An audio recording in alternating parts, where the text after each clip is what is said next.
Before we get started, I'd like to thank my coworker Caitlin for this generous holiday gift. If it hadn't been for her, I'd probably never be holding a Fire tablet in my hands, and I wouldn't get to show you what it's really capable of. On the surface, it looks like an Amazon tablet, running an Amazon operating system called Fire OS. However, Fire OS is actually just a heavily modified version of Android OS, the same operating system that powers phones and tablets from Samsung, Motorola, and pretty much any company that isn't Apple. Traditionally, Apple's iOS has been more of a walled garden, only allowing apps to be installed from one app store and severely limiting the user's ability to customize the look, feel, and behavior of the lock screen and home screens. Android, on the other hand, has delivered a much more free-spirited ecosystem. Android had widgets long before iOS did, and it allows the user to choose what app stores they use, or eliminate the need for an app store altogether by sideloading apps themselves. Unfortunately, Amazon locked these features away all over again, just like Apple. Fortunately, Fire OS is still Android under the hood. With a bit of technical know-how, we can re-enable these features and get rid of those insidious home screen ads as a bonus. It's a lot easier than I thought it would be. Let me show you. To get started, you'll need a few things. First and foremost, you'll need a Kindle Fire tablet and the USB cable that came with it. Second, you'll need a PC with a working internet connection and an available USB port. On our PC, we're going to open Google Chrome. In my case, I already have it open, so I'm just going to pull this up. And we're going to navigate to this thread on the XDA forums. I'll leave a link to this down in the description to make it a lot easier for you. Well, once you're here, you're going to scroll down to the download section. And what we want is we want the installer.exe. We're going to click download right below that. And it should start downloading instantly. Once it's done, we just click on it.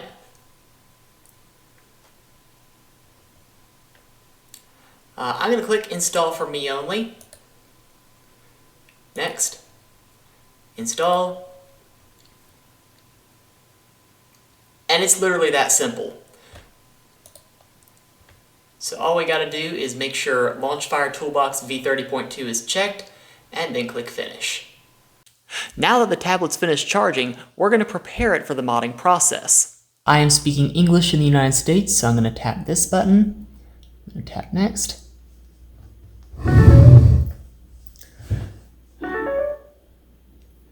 And then we're going to select any network here with a padlock on it. I'm going to select this one.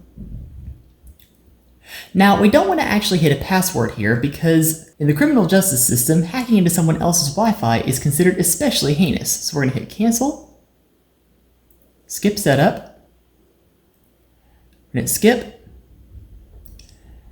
and that'll take us directly to the main menu. Once we're there, go ahead and go to settings, device options, about Fire tablet, tap on the serial number, go back, go to developer options, toggle it on, press OK, and we're going to look for USB debugging. We're going to turn that on and hit OK. And now it's time to put it all together. With the Fire Toolkit open, I'm going to plug in my powered on tablet to my computer. It's going to say that the tablet is connected to a low power charger. We can safely ignore this, so just hit OK. Allow USB debugging. You should check always allow if it's your personal computer and click OK. And now it looks like the toolbox has found the device. So let's go ahead and start doing stuff with it.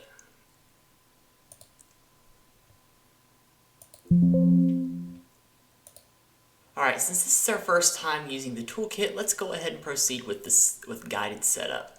Toggle off OTA updates and automatic updates. Yes, we want to do this because some updates can actually break what we're about to do. Go ahead and run it. Display timeout, let's change that to 30 minutes because I am so sick and tired of it cutting off. Let's see. Location services. I'm going to shut that off. Okay, automatic Wi-Fi. Turn that off. Should be about it. So, privacy controls. It's recommended that you uncheck the boxes for all settings within this tool and get a new advertising ID. Yes, we want to protect our privacy, run the tool. So let's deselect app usage data, deselect device usage data, deselect interest-based ads, randomize the ID.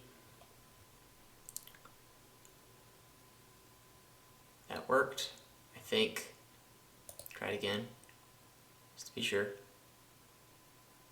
Yep, holy crap, that worked. Okay, so now, manage Amazon apps. We will now take care of the bloatware. When executing the tool, you'll be given the option to manage apps manually or use a preset. I'm just going to get rid of all these because I don't plan to use the Amazon App Store, Kindle, anything like that. You can you can keep those if you want, but I highly recommend running this tool anyway because there's some bloatware on there that we definitely don't want. I'm looking at you, Amazon Silk. And there's also some bloatware on there that prevents us from running competitor apps like Kobo and the Nook app. So again, I cannot stress this enough, we definitely want to run the bloatware removal. So we're going to disable, just do standard debloat because that's what's recommended. And here's a complete list of the apps that will be disabled. This of course does include Kindle, this includes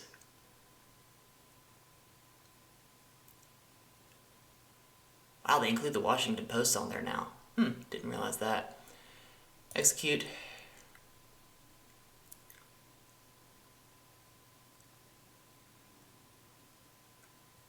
And there you go. Custom launcher, replace Fire Launcher with a custom launcher such as Nova, Microsoft Eevee, or Launcher Launcher. Run tool, custom launcher to install. I'm gonna do Nova Launcher. I've heard that's a good one, but okay, disable Fire Launcher. Enable widget support, yes. Yes, I would like to install Nova Launcher. Already down, oh wow, must have come with the toolkit. Here we go. Disabling Fire Launcher, setting Nova as default, and it looks like that worked. Here we go. You still cannot add blah blah blah. Okay. Custom keyboard. Replace Fire keyboard with a custom keyboard such as AnySoftKey or SwiftKey keyboard. I personally like SwiftKey because you can hold down on the screen and just swipe between the letters you want to type in. You don't have to raise and lower your thumbs constantly. Plus, it's advantageous over Fire keyboard because it doesn't report back to Amazon. So go ahead and check Run Tool. Custom keyboard, gonna go for SwiftKey.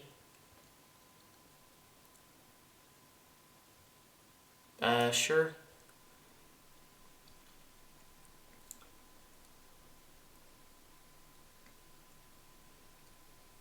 Installing Microsoft SwiftKey.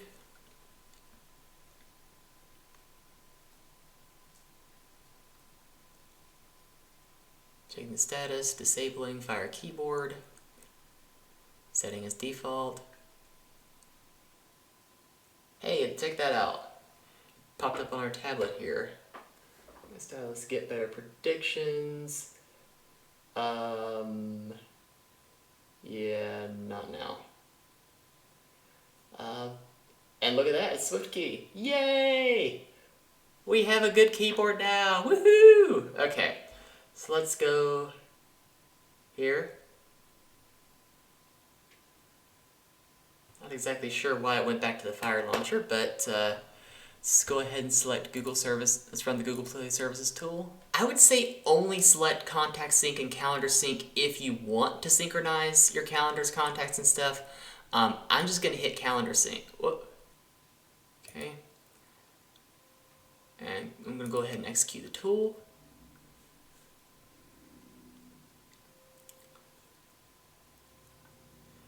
Yeah, I just like to have my calendars on all my devices so that way I never miss an appointment.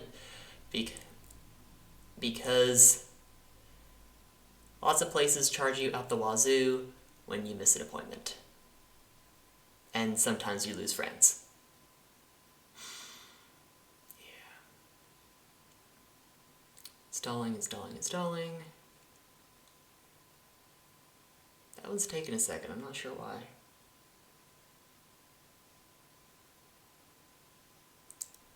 Okay. And now it's installing the Google Play Store. This is the important bit because this is how we get our apps that we've already purchased on our Android devices. Technically, Google Play Services plays a role too, but... Okay, and here comes my calendar sync. It's recommended that we now reboot the tablet to make sure all Play services... Would you like the toolbox to reboot the tablet for you? Yeah, that would be cool. Can you do that? Connection has been lost, probably because it's rebooting.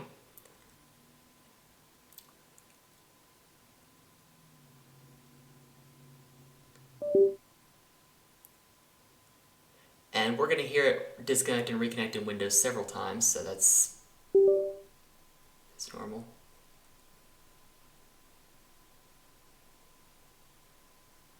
Same thing happens with my Fire Stick, so I'm not too worried.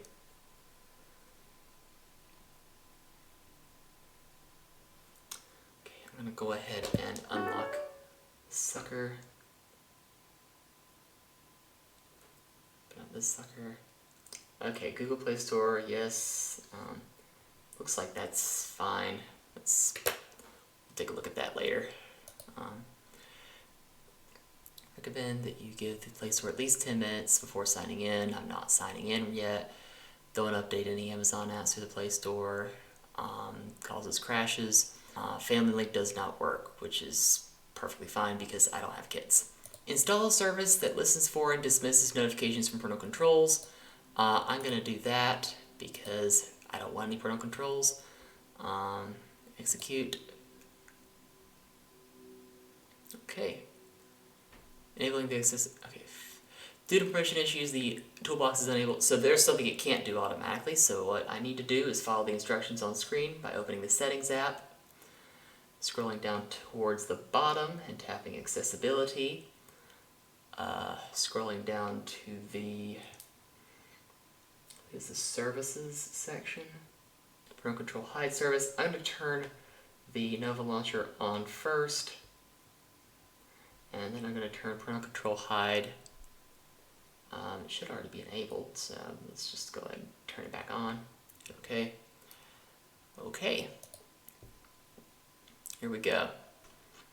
Starting Parental Control Hide. Okay. And now that we finished the basic tour, we'll just click over here, click this button, and run the tool to change our voice assistant if desired.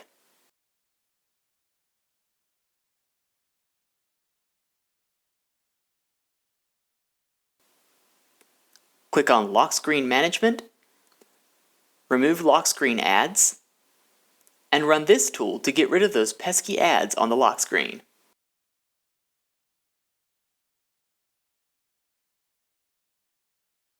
In my case, I had to run the lock screen replacement step one more time to get it changed to Nova, but once I did that and ran through Nova's initial setup, pressing the home button did send me to the correct custom lock screen.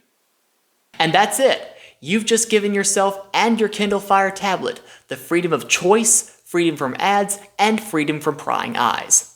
Next time, we'll be taking a look at how to run a PC inside your PC, so we can revisit the look and feel of classic operating systems like the ones you see here, all without sacrificing your current OS. Be sure to subscribe so you don't miss it, and I'll see you then.